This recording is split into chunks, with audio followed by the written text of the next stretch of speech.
Good morning और welcome to our channel. आज का जो हमारा लेक्चर है वो स्ट्रक्चर ऑफ एटम यूनिट पर रहने वाला है। Structure of atom unit chemistry के 11th की सेकेंड यूनिट है। ये यूनिट बहुत ज्यादा इंपॉर्टेंट है IIT JEE एग्जाम के लिए और नीट एग्जाम के लिए और 11th के रेगुलर एग्जाम्स के लिए भी।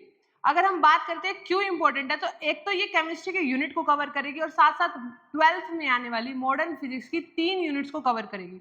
मतलब कि अगर हम फिजिक्स की बात करें, फिजिक्स 12th की, तो उसमें आने वाली है 3 यूनिट्स। इन 3 यूनिट्स का 70 से 80% यही इसी एक यूनिट से कवर हो जाएगा।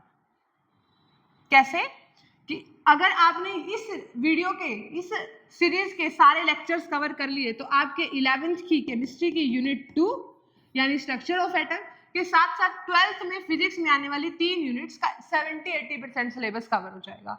इसके अलावा उसमें बहुत इजी से टॉपिक्स रह जाएंगे, वो तो जब आप चैप्टर रिवाइज करोगे वो फिजिक्स की यूनिट वैसे ही कवर हो जाएगी। तो शुरू करते हैं इस लेक्चर्स को। इस यूनिट में हम टॉपिक्स कवर करने वाले हैं इंट्रोडक्शन पहले, उसके बाद डिस्कवरी ऑफ सब एटॉमिक पार्टिकल्स, एटॉमिक मॉडल्स को और सम बेसिक डेफिनेशंस को। ये बेसिक डेफिनेशंस वैसे तो बहुत इजी हैं लेकिन इन पर क्वेश्चंस आ जाते हैं। बहुत पहले साइंटिस्ट ऐसा बिलीव करते थे कि एटम ऐसे पार्टिकल्स होते हैं, मैटर ऐसे बहुत छोटे पार्टिकल से मिलकर बना है जो इनडिविजिबल है, जिन्हें और तोड़ा नहीं जा सकता। लेकिन फर्दर डिस्कवरीज के बाद पता चला कि एटम्स को भी आगे ब्रेक किया जा सकता है। कौन कौन से पार्टिकल्स में ब्रेक किया जा सकता है, जैसे इलेक्ट्रॉन्स में, प्रोटॉन्स में, न्यूट्रॉन्स में। ये उसके सब एटॉमिक पार्टिकल्स होते हैं। तो सब एटॉमिक पार्टिकल्स क्या होते हैं? ऐसे छोटे पार्टिकल्स जिनमें एटम्स को ब्रेक किया जा सकता है, या फिर वो छोटे पार्टिकल्स जिनसे एटम बना है उन्हें सब एटॉमिक पार्टिकल्स कहते हैं। ये होते हैं इलेक्ट्रॉन, प्रोटॉन और न्यूट्रॉन। सेक्शन में हम करने वाले हैं long time ago atoms were believed to be fundamental building blocks of matter, indivisible and smallest possible particles। Atoms को सबसे छोटा पॉसिबल पार्टिकल माना जाता था जिसे और तोड़ा नहीं जा सकता। फिर बहुत सारे एक्सपेरिमेंट्स के बाद पता चला कि साइंटिस्ट ने, रिसर्चर्स ने ये पता किया कि एटम भी कुछ छोटे कंस्टिट्यूएंट से बने हुए हैं जिनका नाम सब एटॉमिक पार्टिकल्स रख दिया। Subatomic particles are smaller than atom and can not be seen by naked eye. ये इतने छोटे होते हैं कि हम इन्हें नेक्ड आई से नहीं देख सकते। एटम को ही नेक्ड आई से नहीं देख सकते तो उसके पार्ट्स को तो कैसे ही देख सकेंगे। The 3 primary subatomic particles are electrons, protons and neutrons. Electron carry negative charge, proton carry positive charge and neutrons carry no charge, electrically neutral होते।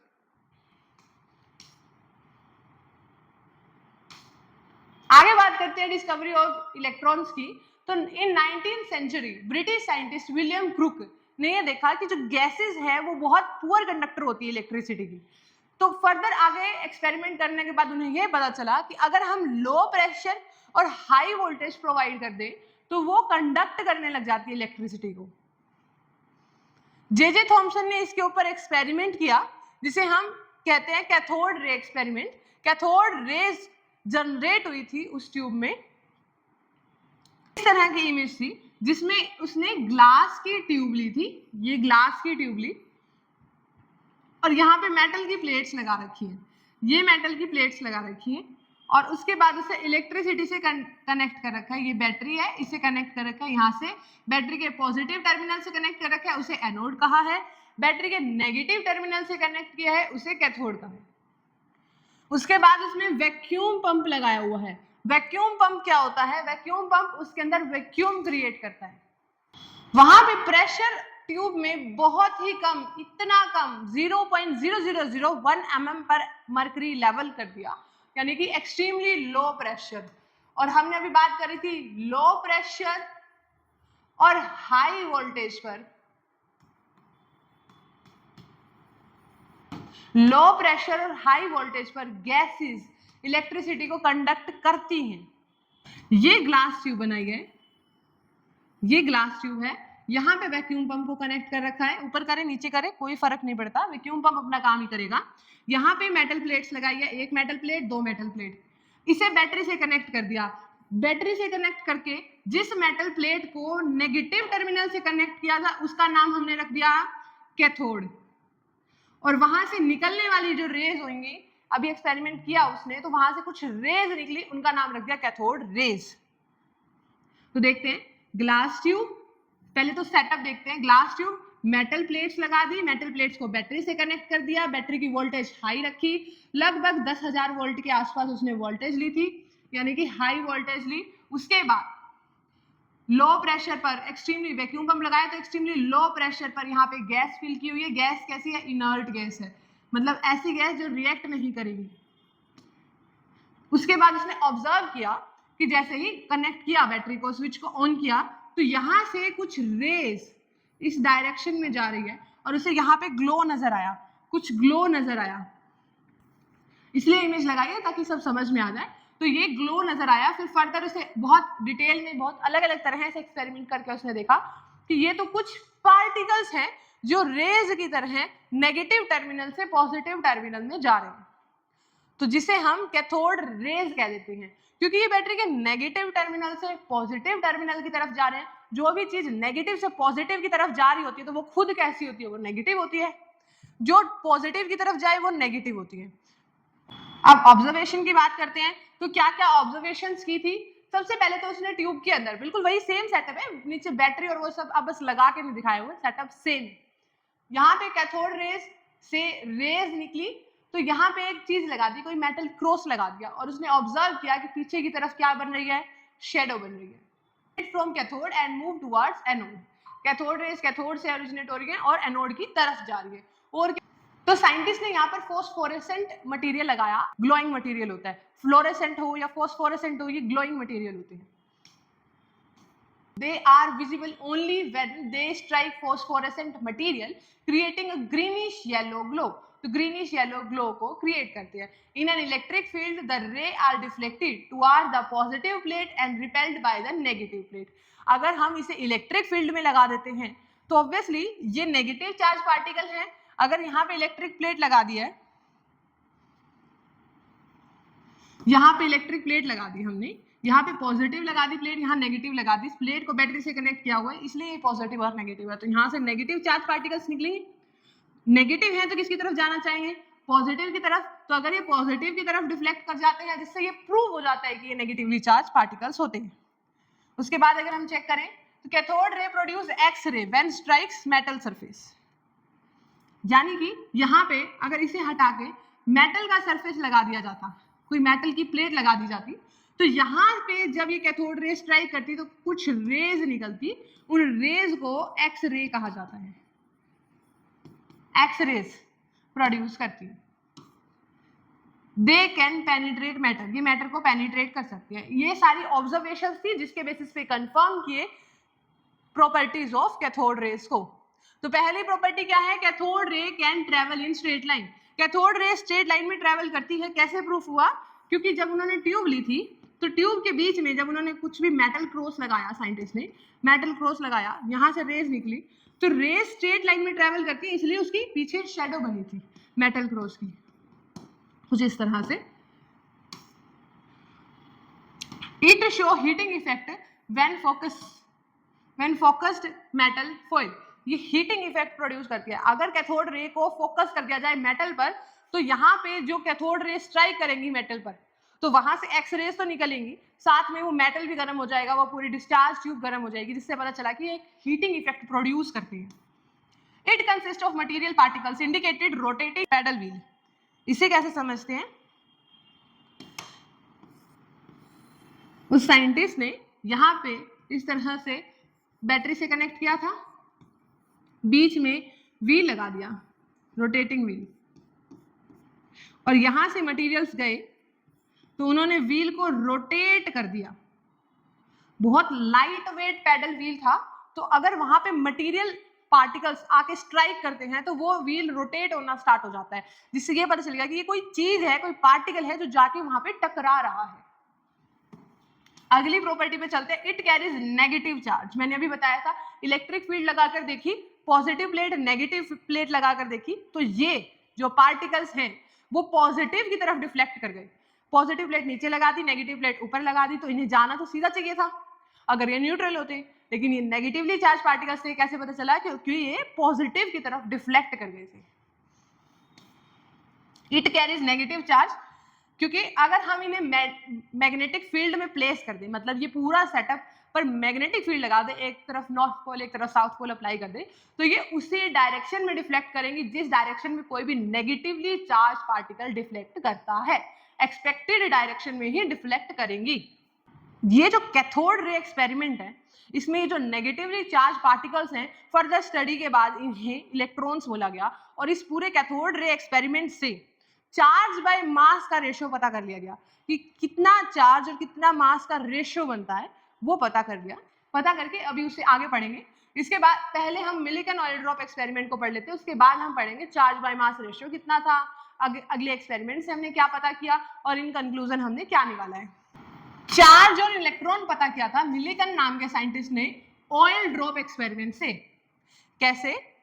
उन्होंने ये सेटअप किया, सेटअप में यहाँ पे एक प्लेट लगा दी, इलेक्ट्रिसिटी से कनेक्ट कर दी, जिसपे पॉजिटिव टर्मिनल से कनेक्टेड है, दैट्स व्हाई ये पॉजिटिव प्लेट है। इसे नेगेटिव टर्मिनल से कनेक्ट कर दिया तो ये नेगेटिव प्लेट हो गई। यहाँ पे एटोमाइजर लगाया हुआ है, ये पूरा एटोमाइजर है। एटोमाइजर क्या होता है? एटोमाइजर मतलब कि मेरे पास अगर कोई सॉल्यूशन है तो वो उसे इतना फाइनली स्प्रे करेगा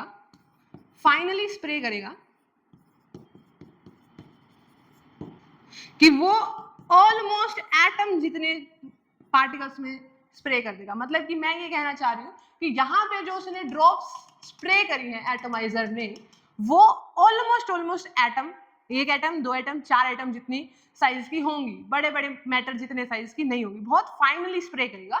ऐसे स्प्रे करने वाले को एटोमाइजर कहते हैं। बेसिकली अगर हम सिंपल टर्म्स में कहें तो एटोमाइजर वो होता है जो किसी भी मैटर को एटम जितना फाइनली चॉप कर दे या फिर अलग अलग कर दे।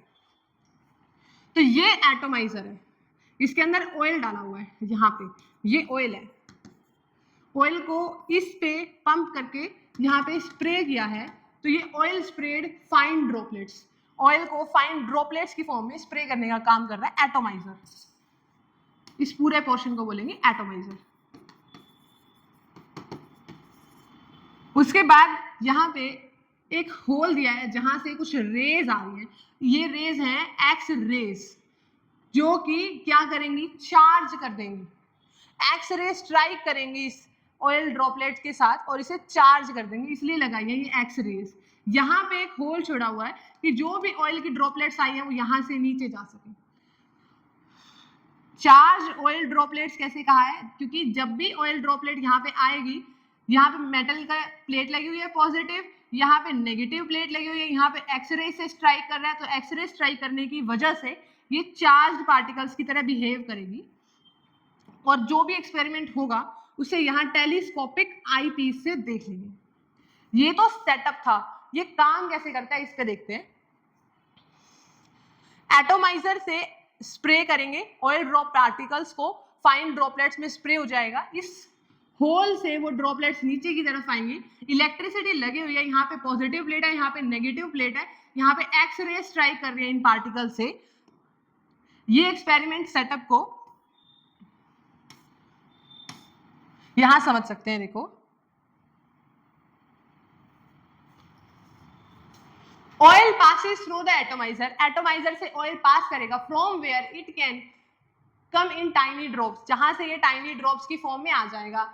The same droplets pass through the holes, यही ड्रॉपलेट्स इस होल से पास करेंगी और अपरेटस में अपर प्लेट से लोअर प्लेट में आ जाएंगी। The droplets downward movement are observed through microscopic telescope, telescopic eyepiece या माइक्रोस्कोप हम कह सकते हैं, यहां से उसने ऑब्जर्व किया था। उसके बाद है the air present inside the chamber is ionized by passing through the X-ray beam. इस ऑयल ड्रॉपलेट को आयनाइज कर दिया था एक्स-रे बीम पास करके। The collisions obtain the electrical charge on these droplets with gaseous ions produced by ionization.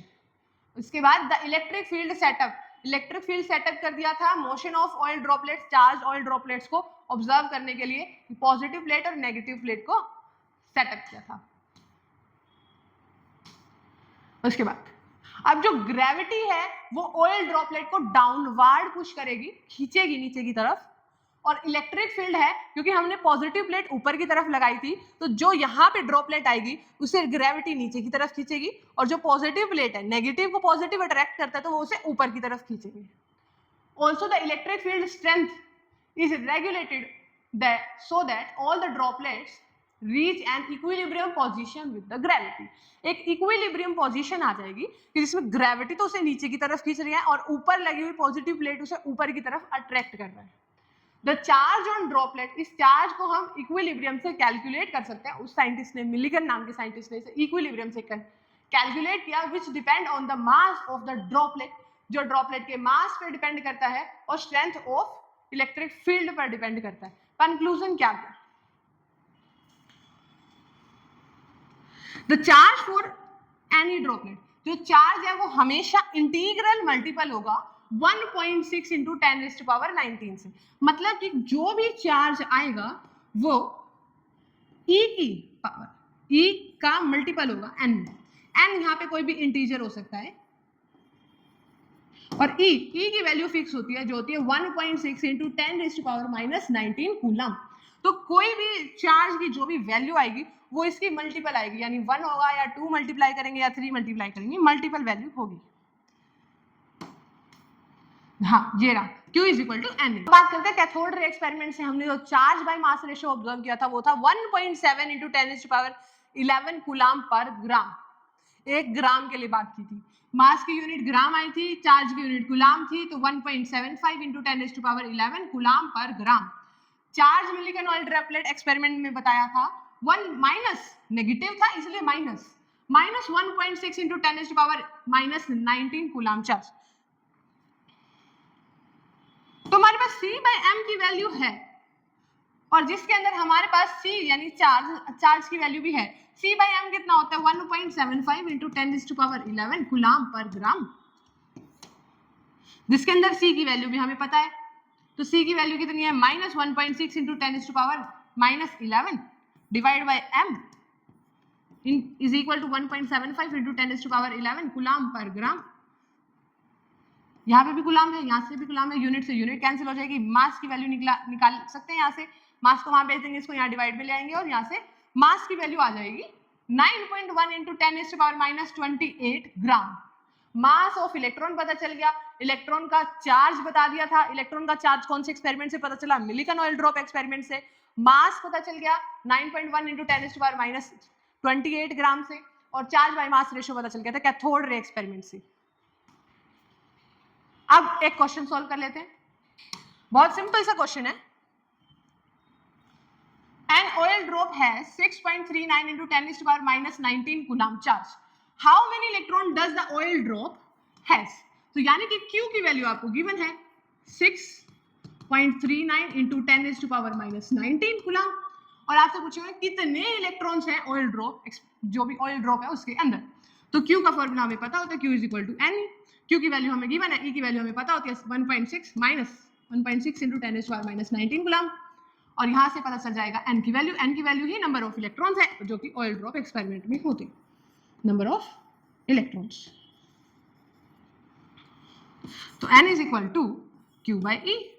Q की value 6.39 into 10⁻19, E की value 1.6 into 10⁻19 cut जाएगा और आंसर आ जाएगा 4 इलेक्ट्रॉन्स। अब हमारा जो नेक्स्ट टॉपिक है वो है डिस्कवरी ऑफ प्रोटॉन्स, यानी experiment of anode rays. Anode रे एक्सपेरिमेंट के बारे में बात करने वाले हैं। तो प्रोटॉन्स की डिस्कवरी के बारे में गोल्डस्टीन नाम के साइंटिस्ट ने बताया था। इसने डिस्चार्ज ट्यूब ली थी। पहले हम एक्सपेरिमेंट समझते हैं, उसके बाद ये पढ़ेंगे। इस तरह का कुछ एक्सपेरिमेंट था। यहाँ पे आप ध्यान से देखोगे तो इस डिस्चार्ज ट्यूब में 2 मेटल प्लेट्स हैं जिसे बैटरी के साथ कनेक्ट किया। बैटरी के साथ कनेक्ट किया, एक को बैटरी के पॉजिटिव टर्मिनल से कनेक्ट किया है एनोड को, और एक को बैटरी के नेगेटिव टर्मिनल से कनेक्ट किया है। बैटरी के नेगेटिव टर्मिनल से जिस प्लेट को कनेक्ट किया है उसे कैथोड कह रहे हैं, और वो परफोरेटेड है। मतलब कि यहाँ पे आप ध्यान से देखो, यहाँ पे पूरी प्लेट में होल्स प्रेजेंट है, दैट मीन्स वो परफोरेटेड ट्यूब है। अब हम देखते हैं डायग्राम के थ्रू इसे समझते हैं। देखो ये डिस्चार्ज ट्यूब है, ये एनोड है जिसे बैटरी के पॉजिटिव टर्मिनल से कनेक्ट कर दिया है, ये कैथोड है, ये कैथोड है जो परफोरेटेड है जिसके अंदर होल्स प्रेजेंट है और जिसे बैटरी के नेगेटिव टर्मिनल से कनेक्ट किया। तो यहाँ पे देखा कि यहाँ से कैथोड से निकलने वाले कुछ पार्टिकल्स हैं जो एनोड की तरफ जा रहे हैं, और कुछ ऐसे पार्टिकल्स भी देखे जो कैथोड के पीछे लगी हुई स्क्रीन, फोस्फोरेसेंट स्क्रीन को ग्लो कर रहे हैं, जो यहाँ पे ग्लो लेकर आ रहे हैं। मतलब कुछ ऐसे पार्टिकल्स हैं जो यहाँ से जा रहे हैं कुछ इस तरह से कैथोड के उस तरफ जहाँ पे स्क्रीन लगी है, फोस्फोरेसेंट स्क्रीन लगी है, और उसे ग्लो कर रहे हैं। तो यहाँ डायग्राम से समझते हैं कि यहाँ से कैथोड से निकलने वाले रेस को कैथोड रे कह रहे हैं, और कुछ ऐसे पार्टिकल्स भी हैं जो कैथोड को क्रॉस करके पीछे की तरफ लगी स्क्रीन पर जा रहे हैं और वहां पे ग्लो कर रहे हैं। ये वाला जो ग्लो है वो नजर आ रहा है। तो इस ग्लो से कंक्लूजन क्या निकाला? कंक्लूजन निकाला कि कुछ ऐसे पार्टिकल्स हैं जो कैथोड की डायरेक्शन में जा रहे हैं, उनका नाम रख दिया एनोड रेस। बट कहीं पर भी ये नहीं कहा कि कैथोड रेस कैथोड से ओरिजिनेट होती है तो एनोड रे एनोड से ओरिजिनेट होती है, ऐसा कुछ भी नहीं कहा, क्योंकि कहीं पे भी ये एविडेंस नहीं है कि ये एनोड से ओरिजिनेटिव रहे। तो कैथोड रे तो कैथोड से ओरिजिनेट हुई है, लेकिन एनोड रे एनोड से ओरिजिनेट नहीं हुई है। तो वो कहां से ओरिजिनेट हुई है, क्या है वो? यहां पे जो फिल की हुई गैस आयंस बन गई, जो गैस पार्टिकल्स हैं हाई वोल्टेज और लो प्रेशर पर जो गैस के पार्टिकल्स हैं वो आयनाइज्ड हो गए और वो पॉजिटिवली आयनाइज्ड हो गए। ये पॉजिटिवली आयनाइज्ड गैस के पार्टिकल्स किसकी तरफ जाएंगे? नेगेटिव की तरफ जाएंगे, और नेगेटिव में परफोरेशन है जिसकी वजह से वो उसके पीछे लगी स्क्रीन से स्ट्राइक करेंगे और ग्लो दिखाएंगे। तो एक्चुअल में ये पॉजिटिवली चार्ज पार्टिकल्स तो हैं, लेकिन ये एनोड से ओरिजिनेट नहीं हुए। तो ये गैस के आयंस हैं जो चार्ज हो चुके हैं, पॉजिटिवली चार्ज हो चुके हैं, जिनका नाम एनोड रेज या कैनाल रेज रख दिया था। अगेन कैथोड रेज कैथोड से ओरिजिनेट हुई हैं, लेकिन एनोड रेज एनोड से ओरिजिनेट नहीं हुई है, वो पॉजिटिवली चार्ज गैस आयंस होती हैं। और बाकी वही सेम एक्सपेरिमेंट कर करके देखे थे, लाइट पेडल व्हील लगा के देखा था तो वो रोटेट हो गया था, इलेक्ट्रिकल फील्ड लगाकर देखी थी, इसके ऊपर इलेक्ट्रिकल फील्ड लगा दी, एक तरफ पॉजिटिव प्लेट एक तरफ नेगेटिव प्लेट, तो पॉजिटिवली चार्ज पार्टिकल है तो नेगेटिव की तरफ रिफ्लेक्ट कर गए थे। इससे प्रूव हो गया था कि वो पॉजिटिवली चार्ज पार्टिकल्स हैं। इसकी तरह और भी एक्सपेरिमेंट्स किए थे, शेडो कास्ट एक्सपेरिमेंट भी किया था कि बीच में एक क्रॉस लगा दिया था, क्रॉस लगा के देखा था तो वो वहां पे उसकी शेडो बन रही थी। तो क्या क्या प्रॉपर्टीज आई कैनाल रेज की? कैनाल रेज की प्रॉपर्टी की बात करें तो ये स्ट्रेट लाइन में ट्रेवल करती है क्योंकि इन्होंने शेडो बनाई थी। Important, they do not originate from anode, they are positively charged gas ions. उसके बाद इलेक्ट्रिक फील्ड में क्या करते हैं, एनोड रे अट्रैक्ट हो जाती है नेगेटिव प्लेट से, that's why these are positively charged plate, positively charged rays. Anode rays produce heating effect, metal के सरफेस से स्ट्राइक करने पर ये भी एक्सरे प्रोड्यूस करेंगी? नहीं, ऐसा कोई प्रूफ नहीं था, लेकिन ये हीटिंग इफेक्ट प्रोड्यूस करेंगी, वो मेटल भी गर्म हो जाएगी और वो डिस्चार्ज ट्यूब भी पूरी की पूरी गर्म हो जाएगी। The particles in anode rays are microscopic and cause mechanical effect. ये माइक्रोस्कोपिक होते हैं और मैकेनिकल इफेक्ट प्रोड्यूस करते हैं, दैट मींस जो लाइट पेडल व्हील बनाया था उसे रोटेट कर देंगे। इट कैरीज पॉजिटिव चार्ज, ये पॉजिटिव चार्ज कैरी करते हैं क्योंकि जब इन पर मैग्नेटिक फील्ड लगाकर देखी तो ये उसी एक्सपेक्टेड डायरेक्शन में डिफ्लेक्ट किए जहां पर कोई भी पॉजिटिव चार्ज पार्टिकल को डिफ्लेक्ट करना चाहिए। उसके बाद they depend on the nature of gas present in discharge tube, ये एनोड रे डिपेंड करती है नेचर ऑफ गैस पर, लेकिन कैथोड रे डिपेंड नहीं करती है, उन्हें कोई फर्क नहीं पड़ता कोई भी गैस फिल की हो, लेकिन इन्हें फर्क पड़ता है कौन सी गैस फिल की है। प्रोटॉन्स की बात करते हैं, चार्ज बाय मास रेशियो इस एक्सपेरिमेंट से पता चल गया था 9.58 into 10⁴ coulomb per gram. Charge हमें पता है सेम होता है, जो इलेक्ट्रॉन पर चार्ज था उतना ही चार्ज प्रोटॉन पर होता है, चार्ज तो सेम है लेकिन साइन का फर्क है, इलेक्ट्रॉन पर जो चार्ज था वो नेगेटिव था और ये पॉजिटिव चार्ज है। अगर हम मास कैलकुलेट करें यहाँ से तो मास पता चल जाएगा इसका 1.67 into 10⁻24 ग्राम, अप्रोक्सीमेटली एक हाइड्रोजन एटम का मास। अब डिस्कवरी ऑफ न्यूट्रॉन्स की बात करते हैं। डिस्कवरी ऑफ न्यूट्रॉन्स में इस तरह से लेड ब्लॉक लगा दिया था और यहाँ पे रेडियो एक्टिव सब्सटेंस रख दिया था। रेडियो एक्टिव सब्सटेंस वो होते हैं जिनमें से रेडिएशंस निकलती हैं और कुछ पार्टिकल्स निकलते हैं। रेडियो एक्टिव सब्सटेंस वो होते हैं जिनमें से कुछ रेडिएशंस निकलेंगी और कुछ पार्टिकल्स निकलेंगे और ये अल्फा पार्टिकल्स है। सबसे पहले पता होना चाहिए अल्फा पार्टिकल्स क्या होते हैं। अल्फा पार्टिकल्स हीलियम के न्यूक्लियस की तरह होते हैं। हीलियम का न्यूक्लियस कैसा होता है? देखो, एक हीलियम की जब हम बात करते हैं तो उसके पास 2 इलेक्ट्रॉन होते हैं, 2 प्रोटॉन होते हैं और 2 न्यूट्रॉन होते हैं। अगर मैं कह रही हूँ हीलियम के न्यूक्लियस की, तो न्यूक्लियस में तो ये होंगे और 2 इलेक्ट्रॉन रिवॉल्व कर रहे होंगे उसमें, ठीक है।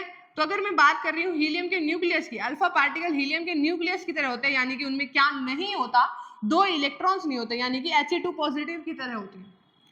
ये अल्फा पार्टिकल्स होते हैं क्योंकि इनका मास और चार्ज बिल्कुल सेम होता है जैसे कि किसी He2 पॉजिटिव एटम पर होगा। तो मास कितना होता है 4 AMU और चार्ज कितना होता है +2, ठीक है।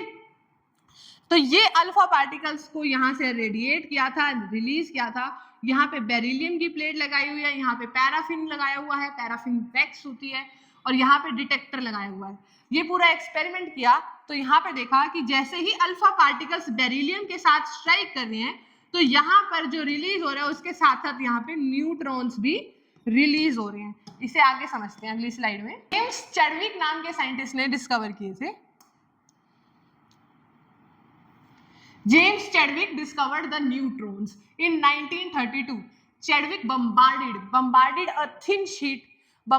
a thin sheet of beryllium with alpha particles. मतलब बेरिलियम की एक थिन शीट पर अल्फा पार्टिकल्स को फेंक के मारा था।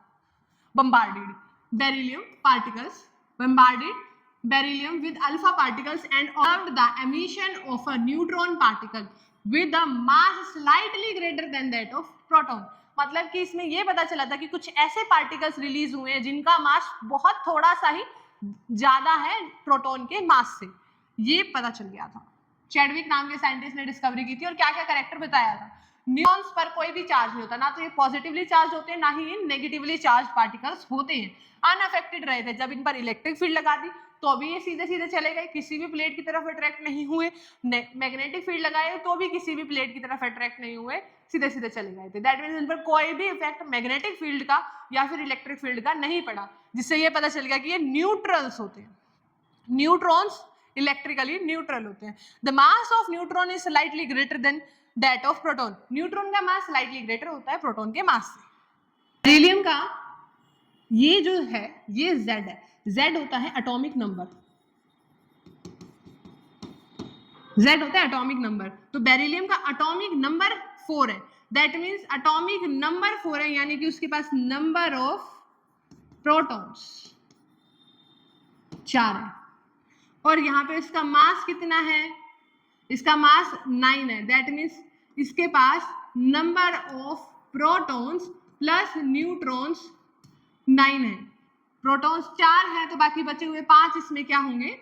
न्यूट्रॉन्स प्रेजेंट होंगे। उसके बाद हीलियम की बात करें, हीलियम यहाँ पे 2 पॉजिटिव स्टेट में है, यानी कि ये हीलियम नहीं है, एक्चुअल में ये अल्फा पार्टिकल है। अल्फा पार्टिकल जब बेरिलियम के साथ स्ट्राइक किया तो कुछ कार्बन लाइक स्पीसीज बन गई, यानी कि 4 + 2 टोटल कितने? 6 इनके पास प्रोटॉन हो गई। मास की बात करी तो 4 + 9 होना तो चाहिए था 13, बट हुआ कितना? 12। बाकी बचा हुआ इसमें एक न्यूट्रॉन एमिट हुआ, यहाँ पे न्यूट्रॉन एमिट हुआ। और उसके बाद अगर हम आगे बात करते हैं रेडियो एक्टिविटी की, तो रेडियो एक्टिविटी में ये जो न्यूट्रॉन का पार्टिकल है, ये जो न्यूट्रॉन का पार्टिकल है 0 1 0 चार्ज इस पर 0 है, मास इसका 1 है, ये आगे ब्रेक हो जाएगा प्रोटॉन पर प्लस इलेक्ट्रॉन पर। प्रोटॉन यानी पॉजिटिवली चार्ज, इलेक्ट्रॉन माइनस, तो चार्ज तो फिर भी न्यूट्रल हो गया, प्रोटॉन और इलेक्ट्रॉन में ब्रेक डाउन हो गया था। तो अप्रोक्सीमेटली इक्वल है, एक्चुअल में बिल्कुल एग्जैक्ट इक्वल नहीं है। अब बात करते हैं, समराइज करते हैं इस पूरी बात को जो हमने समझा था इन एक्सपेरिमेंट्स में। प्रॉपर्टी की बात करें तो प्रोटॉन्स, इलेक्ट्रॉन्स और न्यूट्रॉन्स की चार्ज प्रोटॉन्स पर +1, इलेक्ट्रॉन्स पर -1 और न्यूट्रॉन्स पर 0, जिसकी वैल्यू थी 1.6 × 10⁻⁻19 कूलम। इसमें प्लस का, इसमें माइनस का, और इसमें नो चार्ज, कोई चार्ज नहीं है। मास की बात करें तो मास आया था इसका 1.676 × 10⁻24 ग्राम। इलेक्ट्रॉन का मास प्रोटॉन के मास के यानी कि हाइड्रोजन के मास के 1/1837 है। इसके बाद इसका मास भी ऑलमोस्ट सेम है, अर्नेस्ट रदरफोर्ड नाम के साइंटिस्ट ने प्रोटॉन की डिस्कवरी की थी, जे थॉमसन ने इलेक्ट्रॉन्स की डिस्कवरी की थी और न्यूट्रॉन्स की डिस्कवरी जेम्स चैडविक ने की थी 1932 में। लोकेशन की बात करें तो प्रोटॉन्स न्यूक्लियस के अंदर प्रेजेंट होते हैं न्यूट्रॉन्स के साथ। एटम के न्यूक्लियस में प्रोटॉन और न्यूट्रॉन होते हैं और ऑर्बिट में इलेक्ट्रॉन्स रिवॉल्व करते हैं। तो इलेक्ट्रॉन्स ऑर्बिट में रिवॉल्व करते हैं अराउंड द न्यूक्लियस और in the nucleus of the atom along with the proton present होते हैं न्यूट्रॉन्स। रोल ऑफ एटम की बात करें तो एटॉमिक नंबर एक्चुअल में नंबर ऑफ प्रोटॉन्स होते हैं। ये केमिकल बॉन्डिंग में रिस्पॉन्सिबल होते हैं क्योंकि ट्रांसफर ऑफ इलेक्ट्रॉन से या फिर इलेक्ट्रॉन को अट्रैक्ट करेंगे, ट्रांसफर करेंगे, उसी की वजह से रिएक्शंस होंगी, केमिकल बॉन्डिंग होगी, बिहेवियर जो भी केमिकल शो होगा वो इलेक्ट्रॉन्स की वजह से होगा। और ये क्या करते हैं, एटॉमिक मास में कंट्रीब्यूट करते हैं और स्टेबिलिटी ऑफ न्यूक्लियस में कंट्रीब्यूट करते हैं। प्रोडक्शन की बात करें, can be produced by removing an electron from an hydrogen atom. अगर मेरे पास एक हाइड्रोजन एटम है तो उसके पास एक इलेक्ट्रॉन है, एक प्रोटॉन है, अगर इलेक्ट्रॉन को निकाल दिया जाए यानी H पॉजिटिव कर दिया जाए तो वो एक एक्चुअल में प्रोटॉन जैसा ही हो गया। Can be gain from lost. अच्छा, इलेक्ट्रॉन्स को गेन भी कर सकते हैं, लूज भी कर सकते हैं। जो एटम्स इलेक्ट्रॉन का लॉस कर देते हैं उन पर पॉजिटिव चार्ज आ जाता है और जो इलेक्ट्रॉन का गेन कर लेते हैं उस पर नेगेटिव चार्ज आ जाता है। एग्जांपल से समझते हैं, मान लेते हैं कि यहाँ मेरे पास 10 प्रोटॉन है पॉजिटिव चार्ज वाले, यहाँ मेरे पास 10 इलेक्ट्रॉन है नेगेटिव चार्ज वाले। यहाँ पे दीपांशी मैम ने मुझे एक इलेक्ट्रॉन और दे दिया तो यहाँ पे एक इलेक्ट्रॉन बढ़ गया, अब ये 11 हो गए हैं इलेक्ट्रॉन यानी नेगेटिव वाले, और पॉजिटिव वाले कितने हैं 10। पूरे एटम पर कैसा चार्ज दिखेगा, बराबर बराबर तो कैंसिल आउट कर देते हैं, लेकिन ये एक ज्यादा हो गया, जो ज्यादा हो गया तो पॉजिटिव नेगेटिव चार्ज दिखेगा, इलेक्ट्रॉन ज्यादा हो गया। अब यहाँ पे कुछ चेंज करते हैं, मान लेते हैं दीपांशी मैम ने मुझसे 2 इलेक्ट्रॉन्स ले लिए, मेरे पास 10 electron 10 proton 2 electrons Deepanshi ma'am ने ले लिए, तो मेरे पास 8 इलेक्ट्रॉन्स और 10 प्रोटॉन्स। मैंने प्रोटॉन्स को छेड़ा क्या, नहीं छेड़ा, पहले भी 10 थे अब भी 10 थे, लेकिन इलेक्ट्रॉन्स कम हो चुके हैं तो पूरे एटम पर चार्ज कौन सा दिखेगा, पॉजिटिव वाला दिखेगा। एक बार भी मैंने प्रोटॉन के नंबर को चेंज नहीं किया, सिर्फ इलेक्ट्रॉन के नंबर को चेंज किया। इलेक्ट्रॉन का गेन करने पर नेगेटिव चार्ज दिख रहा था एटम के ऊपर, इलेक्ट्रॉन का लॉस करने पर पॉजिटिव चार्ज दिख रहा था। ऑब्वियसली ये 10 है ये 8 है तो 2 तो पॉजिटिव चार्ज आ जाएगा, अगर गेन कर लेते 2 तो 2 नेगेटिव चार्ज आ जाते। यहाँ पे प्रोटॉन का कोई रोल नहीं है, किसी भी एटम पर पॉजिटिव चार्ज आ रहा है या नेगेटिव चार्ज आ रहा है उसमें प्रोटॉन का कोई रोल नहीं है, प्रोटॉन तो उतने ही है। तो इलेक्ट्रॉन का नंबर या तो बढ़ रहा है या फिर घट रहा है।